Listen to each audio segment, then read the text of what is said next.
we're still in a lot of the early areas of Candy Flurry, and I've mentioned before, like, when it comes to a lot of series, the early portions are pretty, like, they're pretty standard when they're setting stuff up, at least for, like, a lot of, like, action battle series and whatnot, and shown because they got to get used to the main character, they got to get you understanding of, like, the kind of, like, the setting of the world, especially in this one when, like, you have this weird power system all set around, like, candy and, like, sweets and stuff.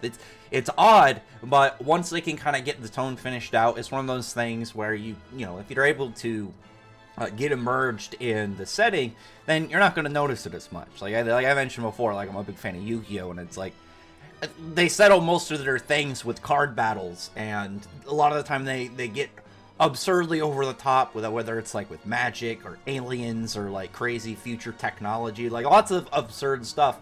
But when you get used to it, you overlook a lot of those things, and because they're just so kind of conditioned into you're used to it. It's not like you're just jumping into it and you'd be like, what is going on here? And you could do that with a lot of series. Like, if you just jumped into something, way into it, you're not going to understand, like, a lot of the content, a lot of the setup and whatnot. So, this chapter was more, again, of just kind of getting us used to Tsumugi and getting a little bit more tone of how the story's going to go. And, like, this other dude, I'm trying to remember the other dude's name off the top of my head.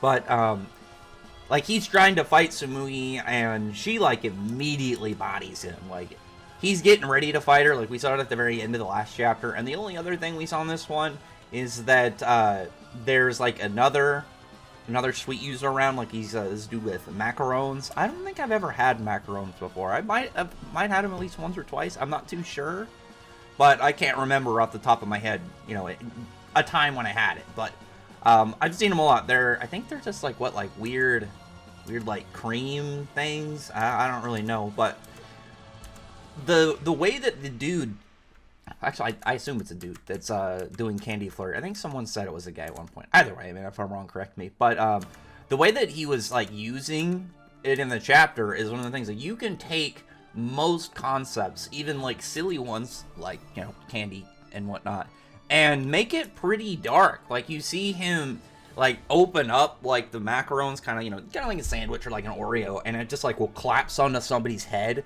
and it's like, it would look a little weird, but it's like, yeah, that guy probably can't breathe, and then obviously depending on how tight it would be, like, clasping onto your face, would probably really hurt on top of that. Like, these guys are looking unconscious, so I would imagine that they're pretty devastating in effect, because, I mean, if they were kind of set in, like, a real-world idea, it'd be like, what, this guy just, hitting you with, like, a big cream thing, but clearly, like, powers and stuff kind of come into play and whatnot.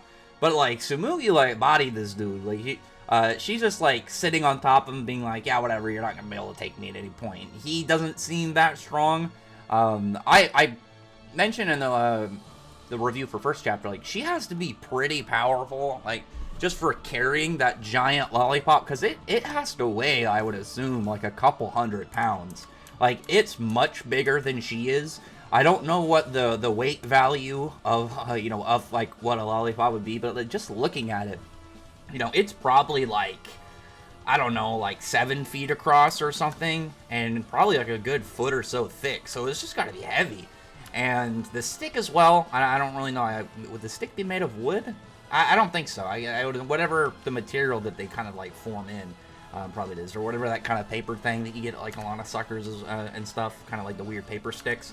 But she's having a moment when she's talking to the one dude, the other, I would assume the main cast guy, I think what was his name?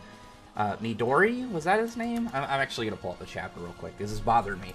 Just because we didn't get much of him in these first chapters. Like, he's not the main character, he hasn't gotten his more spotlight opportunities yet, other than just kind of being suspicious of Tsumugi.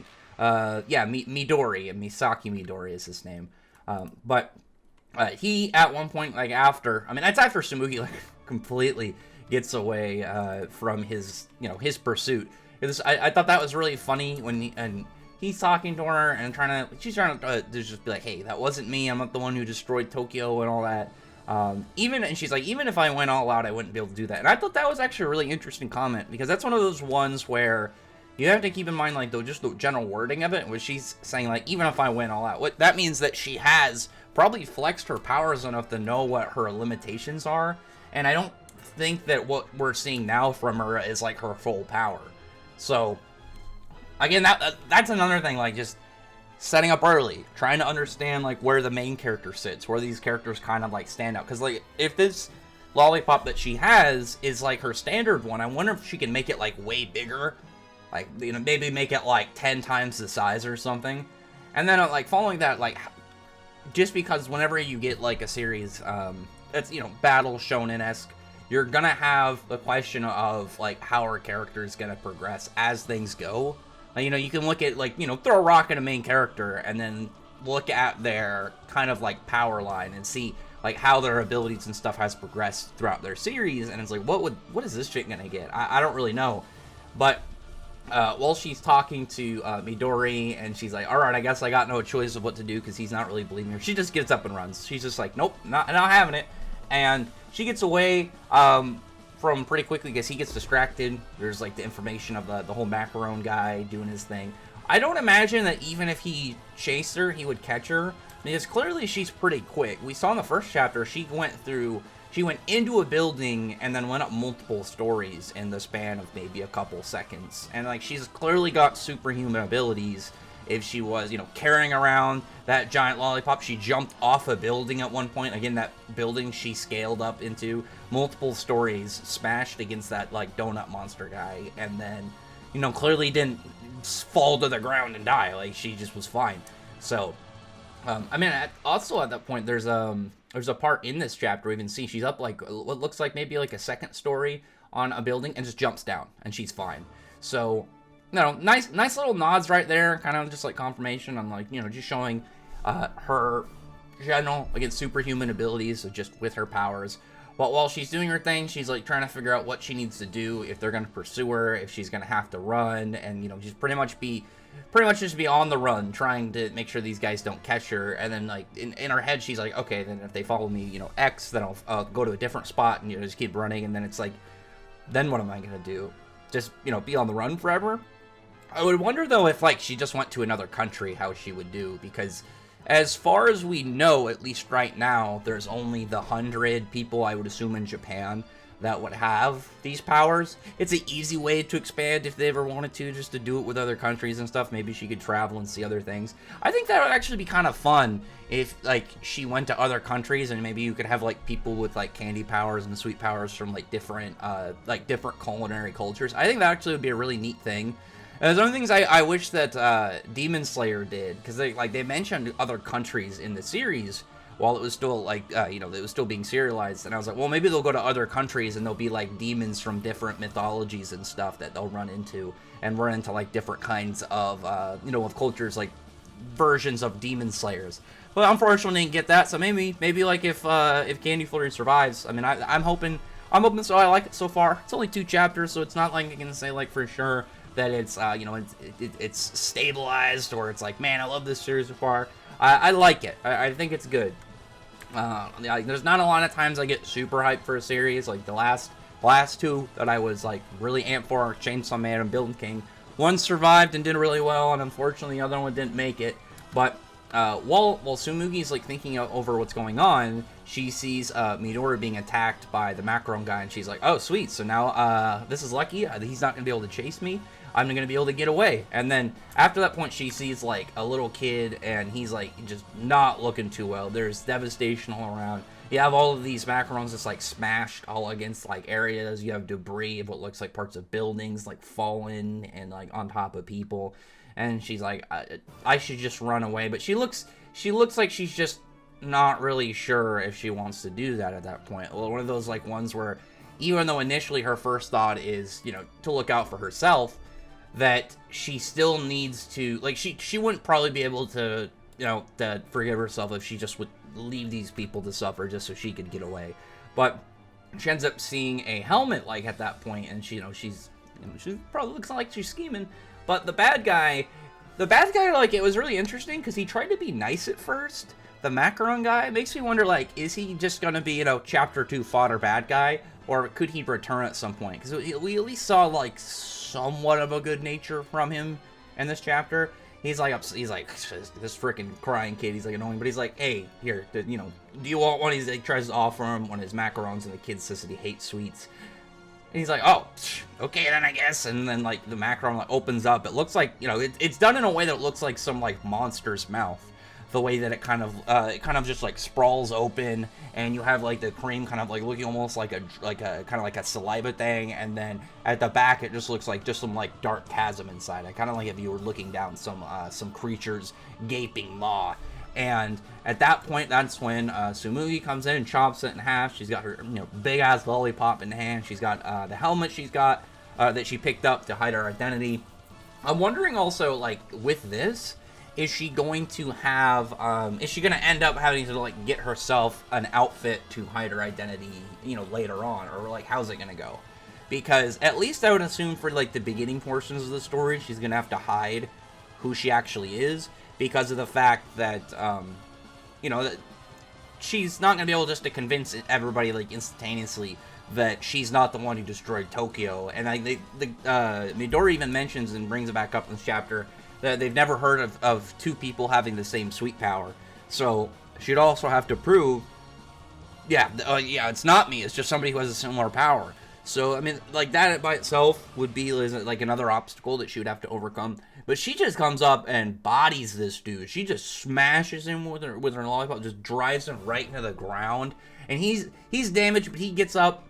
But then Midori comes in with his big old fork weapon and, like, slashes this guy and takes him down.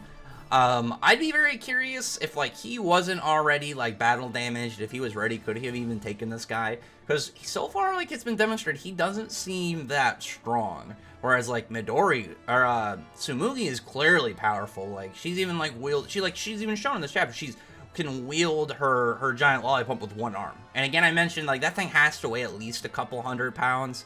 Like, even if it was 100 pounds, wielding that casually with one arm would be really impressive. So, and like I said, I think it would be at least a couple, maybe like 300 or 400, just based on, like, the size of it and then the thickness. But while they're talking, he's like, you know, why are you wearing the helmet? It's pretty, you know, why are you wearing the helmet? She's like, it's pretty obvious. I would imagine that if you didn't know who she was already, you wouldn't see her face. Like, she is wearing, like, a school uniform, so you'd be able to, you know, take that into account. Like, she's got, you know, you can see her hair, kind of, like, the length and the color, and I don't know, actually, in this series, if there's going to be, like, characters with, like, crazy anime hair colors and styles, but even if it's, like, say, mostly normal hair colors, then you'd still be able to probably pinpoint her down pretty well. That's one of the reasons I'm, like, wondering if she's going to end up having to, like, set up a costume or just maybe some form of other just outfit in general to hide out her identity. Unless she could maybe, like, I'm wondering if she could maybe, like, conjure, use her, like, sweet power to make any other shapes, or if it's just this one. Because, like, the dude, the macaron guy, I think he had, like, different colors and stuff, too. And he was able to manipulate them, like, as we saw, like, opening them up. So, can she end up doing that as well? Maybe she could do, other lollipop shapes, because, like, I'm trying to remember what it's called, but you know the one it's kind of, like, shaped like a unicorn horn, where it's just kind of it's just long. It's just like a stick, but it's just, like, much longer. Let me look it up, actually, real quick. This is gonna bother me. Unicorn horn. I'll just put lollipop. Yeah, I think that might just be what it's called or something. Yeah, I think that is just what it's called. But, like, those ones, like, maybe have that, but it's like a spear. Or maybe she can unravel it so, it can extend while she's, like, using it to fight. I don't know. It's weird because I haven't run into a power system like this before. Like, maybe, like, somewhat over in, like, Toriko and stuff, where it, you know, has food and, like, utensil-based things, but not nearly the same as this. And that's one of the things I actually do like about this, is just it has a really weird kind of setup. But while she's talking, she lifts up her visor on her helmet. She's like, just so you know, like, I'm going to find the actual person who destroyed Tokyo and then beat him down so, you know, people stop hating sweets. And obviously, like, won't be able to accuse her anymore. But after that point, the dude Midori, he seems to kind of trust her, because why would he think that she's bad after what she just did? She both saved him, she saved that kid and all the people around, and the chapter pretty much ends with other dudes from that one group, was it Risette or whatever, you know, showing up saying how they're gonna arrest her because she's like, oh, it's an illegal sweet user, and she just goes on the run. And like I said, when she ran away from Midori, and I was like, oh, well, even if he chased her, I don't think they could catch her. Like, I don't think he would have been able to keep pace with her. But when she's running away from these other guys, like, she's keeping them in the dust. Like, they look maybe, I want to say 10, 15 feet at the point where they're, like, saying they're going to arrest her. And she has enough time to put out her visor and talk to the Midori for, like, a, you know, quick second. Well, not really. It's more of, like, while they're talking, and she just kind of says some words. But she then just kind of, you know, books it, and clearly she gains ground on him. And she doesn't look like she's really trying. So, definitely, I would assume that, you know, it would take somebody of a higher caliber in order to actually apprehend her.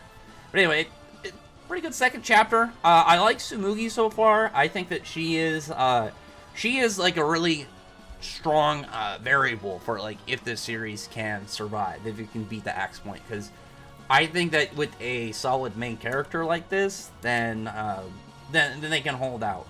And they've been doing, you know, looks like they're getting to the action pretty early. They're doing a lot more stuff. And that was one of the things, like, as much as I liked Billy King, I wish they got to more of the action early and more of the battles and set up more large-scale stuff from the start. And it looks like Candy Flurry is doing that. And with, like how fast-paced a lot of current shonen manga have been, like, with a lot of the newer gens, I think that this is going to definitely align more with, you know, with that pacing. So we'll see. Like I said, second chapter pretty good. I enjoyed it. I like this so far. Tsumugi, like I've mentioned, is you know, she is to me the selling point at the moment. We can hopefully get some more like interesting characters in the next couple chapters. I'm guessing within maybe the next like chapter or two, we'll get like a Midori chapter and kind of see a little bit more about him. I kind of would like to get a little bit more, you know, more like sweet users shown to pretty early. Maybe get like a rival, or you know, maybe find out about like you know, the first kind of lasting bad guy, maybe the first person that will be like a little bit of a struggle, or have like a mini arc or something, maybe like a couple chapters. We'll see. Anyway, other than that, no comment below, thumbs up the video, friend the like button, subscribe, and check out my other videos. But other than that, I appreciate it. Always subscribe. Thank you all for listening. Bye.